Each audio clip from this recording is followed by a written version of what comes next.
ដឹងគុណគឺភាពមានស្រុកស្រុំការរអ៊ូរទាំគឺជាភាពក្រីក្រប្រសិនបើខ្វះខាតលុយកាក់អ្នកត្រូវដឹងថាក្តីទុកកង្វល់ភាពច្រណែនអស់សង្ឃឹមបាក់ទឹកចិត្តសង្ស័យឬភាពភ័យខ្លាចទាក់ទងនឹងលុយកាក់វាមិនបានធ្វើឲ្យលុយកាក់ហូរចូលកាន់តែច្រើននោះទេព្រោះអារម្មណ៍ទាំងនោះកើតឡើងពីការខ្វះការដឹងគុណចំពោះលុយកាក់ដែលអ្នកមានការរអ៊ូរទាំអំពីលុយកាក់ឆ្លោះប្រកែកអំពីលុយកាក់មួម៉ៅអំពីលុយកាក់រអ៊ូអំពីតម្លៃវត្ថុផ្សេងឬធ្វើឲ្យអ្នកណាម្នាក់មានអារម្មណ៍មិនល្អទាក់ទងនឹងលុយកាក់គឺពុំមែនជាទង្វើនៃការដឹងគុណទេទៅបញ្ហាតាក់ទងនឹងលុយកាក់កាន់តែដុនដាបទៅមិនថាស្ថានភាពបច្ចុប្បន្នដូចម្ដេចការរវល់តែគិតថាអ្នកមានប្រាក់មិនគ្រប់ចាយគឺជាការមិនដឹងគុណលុយកាក់ដែលអ្នកកំពុងមានអ្នកត្រូវកំចាត់ស្ថានភាពបច្ចុប្បន្នចេញពីចិត្តហើយត្រូវដឹងគុណលុយកាក់ដែលអ្នកកំពុងមានដើម្បីឲ្យលុយហូរចូលមករកអ្នកយ៉ាងស័ក្តិសិទ្ធិអ្នកដែលដឹងគុណលុយកាក់ខ្លាំងនឹងទទួលបានលុយកាន់តែច្រើនចំណែកឯអ្នកដែលមិនដឹងគុណលុយកាក់នឹងត្រូវស្រូបទាញអស់សូម្បីតែលុយដែលមានបន្តិចបន្តួចក៏ដោយការដឹងគុណលុយកាក់ដែលអ្នកមានបន្តិចបន្តួចវាជារឿងពិបាកយល់តែនៅពេលដែលអ្នកយល់ថាអ្វីគ្រប់យ៉ាងនឹងមិនកើតឡើងទេលុះត្រាតែអ្នកដឹងគុណនោះវានឹងក្លាយជាកម្លាំងជំរុញទឹកចិត្តឲ្យអ្នកធ្វើបញ្ហាតាក់ទងនឹងលុយកាក់អាចជាអន្ទាក់សម្រាប់មនុស្សជាច្រើនជាពិសេសពេលពួកគេគ្មានលុយគ្រប់គ្រាន់ដូច្នេះគោលប្រតិបត្តិលុយកាក់ស័ក្តិសិទ្ធិមានទីកម្រិតវាសំខាន់ណាស់ដែលអ្នកចាំបាច់ត្រូវអានគោលប្រតិបត្តិស័ក្តិសិទ្ធិទាំងអស់ឲ្យបានលម្អិតតាំងពីថ្ងៃចាប់ផ្ដើមដំបូងព្រោះអ្នកត្រូវអនុវត្តតាមគោលប្រតិបត្តិលុយកាក់ស័ក្តិសិទ្ធិនេះជាបន្តបន្ទាប់ពេញមួយថ្ងៃចូលអង្គុយចុះហើយចំណាយពេលមួយសន្ទុះគិតដល់ការពីអ្នកនៅក្មេងដែលមុននឹងអ្នកមានលុយចាយដោយខ្លួនឯងមិនថាតិចឬច្រើននៅពេលអ្នកនឹកដល់ស្ថានភាពនីមួយដែលមានមនុស្សចាយលុយឲ្យអ្នកចូលនិយាយអរគុណឲ្យអស់ពីក្រអៅបេះដូងទៅតាមសភាពការឱកាសនីមួយតើអ្នកមានអាហារបរិភោគជាប្រចាំដែរឬទេតើអ្នកមានផ្ទះស្នាក់អាស្រ័យហើយឬនៅតើអ្នកបានទទួលការសិក្សាមកជាច្រើនឆ្នាំឬទេជារៀងរាល់ថ្ងៃតើអ្នកទៅសាលាដោយវិធីណាតើអ្នកមានសៀវភៅសម្រាប់រៀនសូត្រអាហារថ្ងៃត្រង់និងសម្ភារៈសិក្សាគ្រប់គ្រាន់ឬទេតើកាលពីក្មេងអ្នកមានឱកាសបានដើរលេងលំហែកាយឬទេតើអ្វីជាកាដូខួបកំណើតដ៏រំភើបបំផុតដែលអ្នកធ្លាប់បានកាលពីក្មេងតើអ្នកមានតូចចក្រយានរបស់លេងឬសត្វចិញ្ចឹមដែរឬទេកំឡុងពេលដែលអ្នកធំធាត់លឿនតើមានសម្លៀកបំពាក់ផ្លាស់ប្ដូរទៅតាមទំហំខ្លួនឬទេតើអ្នកមានបានមើលភាពយន្តលេងកីឡារៀនតន្ត្រីឬចូលរួមពិធីជប់លៀងផ្សេងៗដែរឬទេពេលមិនស្រួលខ្លួនតើអ្នកបានទៅរកពេទ្យនិងបានថ្នាំមកលេបឬទេតើអ្នកមានរបស់របរចាំបាច់ត្រូវប្រើប្រចាំថ្ងៃដូចជាថ្នាំដុសធ្មេញច្រាសដុសធ្មេញសាប៊ូនិងសាប៊ូកក់សក់ដែរឬទេតើអ្នកបានជិះឡានទៅណាមកណាដែរឬទេតើអ្នកបានមើលទូរទស្សន៍ប្រើទូរស័ព្ទប្រើអគ្គិសនីនិងទឹកដែរឬទេអ្វីទាំងអស់នេះសុទ្ធតែត្រូវប្រើលុយតែអ្នកបានវាមកដោយមិនចាំបាច់ចំណាយអ្វីឡើយខណៈពេលដែលអ្នកគិតដល់កាលពីនៅក្មេងនិងវ័យជំទង់អ្នកនឹងដឹងថាអ្វីដែលអ្នកបានទទួលមកនោះច្រើនសម្បំណាស់បើធៀបនឹងលុយដែលអ្នកបានពីការធ្វើការងារចិញ្ចឹមជីវិតចូលដឹងគុណដល់គ្រប់ស្ថានភាពនិងការចងចាំរបស់អ្នក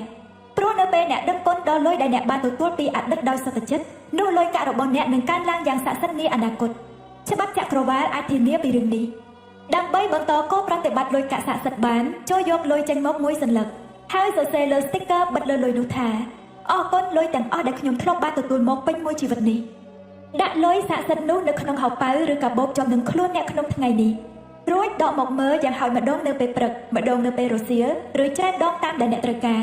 រអានសេចក្តីដែលអ្នកសរសេរនោះហើយអរគុណយ៉ាងសុទ្ធចិត្តដល់លុយដ៏ច្រើនសន្ធឹកសន្ធាប់ដែលអ្នកធ្លាប់ទទួលក្នុងជីវិតបើអ្នកកាន់តែមានភាពសុទ្ធចិត្តខ្លាំងប៉ុណ្ណាកាន់តែមានអារម្មណ៍ជ្រាលជ្រៅប៉ុណ្ណាអ្នកនឹងមានការផ្លាស់ប្ដូរដ៏អស្ចារ្យអំពីស្ថានភាពលុយកាក់របស់អ្នកកាន់តែលឿនប៉ុណ្ណោះដែរអ្នកគ្មានថ្ងៃដឹងមុនទេថាតើលុយរបស់អ្នកនឹងកើនឡើងនៅពេលណា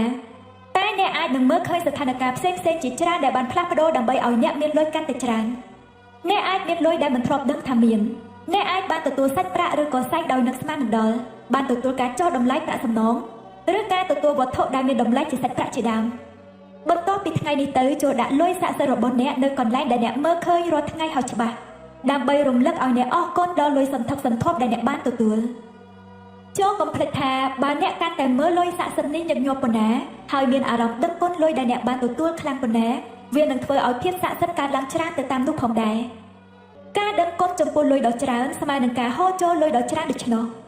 ះបើជួបស្ថានភាពដែលអ្នកស្ទើរតែសម្ដែងការមិនពេញចិត្តពីរឿងអ្វីដែលតាក់ទងនឹងលុយកាក់ទោះបីជាតាមរយៈពាក្យសម្ដីឬគំនិតចូលសួរខ្លួនឯងថាតើខ្ញុំពេញចិត្តនឹងបង់ថ្លៃចំពោះការរអ៊ូរទាំនេះមែនទេព្រោះការរអ៊ូរទាំម្ដងនឹងធ្វើឲ្យចរន្តលុយហូរចូលមកកាន់តែយឺតឬអាចឈប់ងក់តែម្ដងចាប់ពីថ្ងៃនេះតទៅចូលសន្យានឹងខ្លួនឯងថា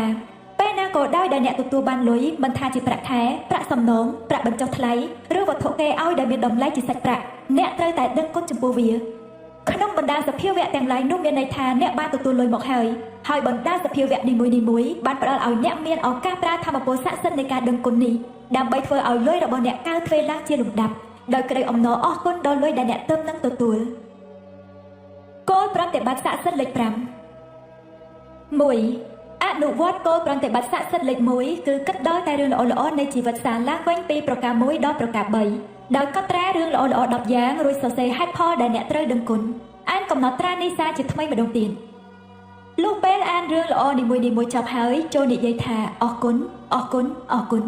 ហើយធ្វើឲ្យអារម្មណ៍ដឹងគុណចំពោះអ្វីល្អៗទាំងនោះមានសភាពជ្រាលជ្រៅបំផុតតាមដែលអាចធ្វើបាន 2. អង្គុយចោលរួចចំណាយពេលមួយសន្ទុះគិតដល់ការពីក្មេងនិងពីអ្វីដែលអ្នកបានទទួលដោយមានអ្នករកមកឲ្យដោយអ្នកមិនចាំបាច់អស់លុយ 3. ពេលរំលឹកដល់ការចងចាំនីមួយៗដែលមានមនុស្សចេញលុយឲ្យអ្នកចូលអរគុណឲ្យអស់ពីបេះដូងចំពោះឱកាសនីមួយៗ 4. យកលុយក្រដាស 5000 មួយសន្លឹកឬសន្លឹកណាក៏បានសរសេរអក្សរលើ sticker ហើយបិទនៅលើលុយដោយសរសេរតួអក្សរធំៗក្រាស់ៗថាអរគុណលុយទាំងអស់ដែលខ្ញុំធ្លាប់បានទទួលមកពេញមួយជីវិតនេះ 5. យកលុយស័ក្តិសិទ្ធិនោះដាក់តាមខ្លួននៅថ្ងៃនេះដកវាមកមើលយ៉ាងតិចម្ដងនៅពេលព្រឹកម្ដងនៅពេលរសៀលឬច្រើនដងតាមដែលអ្នកត្រូវការហើយដឹងគុណយ៉ាងសប្តិចិត្តដល់លុយដ៏ច្រើនដែលអ្នកធ្លាប់បានទទួលមកក្នុងជីវិត 6. បន្ទាប់ពីថ្ងៃនេះទៅចូលដាក់លុយស័ក្តិសិទ្ធិក្រដាស 5000 របស់អ្នកនៅកន្លែងណាដែលអ្នកអាចមើលឃើញជារៀងរាល់ថ្ងៃដើម្បីរំលឹកឲ្យអ្នកបានអរគុណលុយដ៏ច្រើនសន្ធឹកសន្ធាប់ដែលអ្នកធ្លាប់បានទទួលនោះ 7. មុនពេលដេកលក់យប់នេះចូលក្តាប់ថ្មស័ក្តិសិទ្ធិក្នុងដៃម្ខាងហើយនិយាយពាក្យស័ក្តិសិទ្ធិថាអរគុណសម្រាប់រឿងល្អបំផុតដែលកើតឡើងក្នុងថ្ងៃនេះ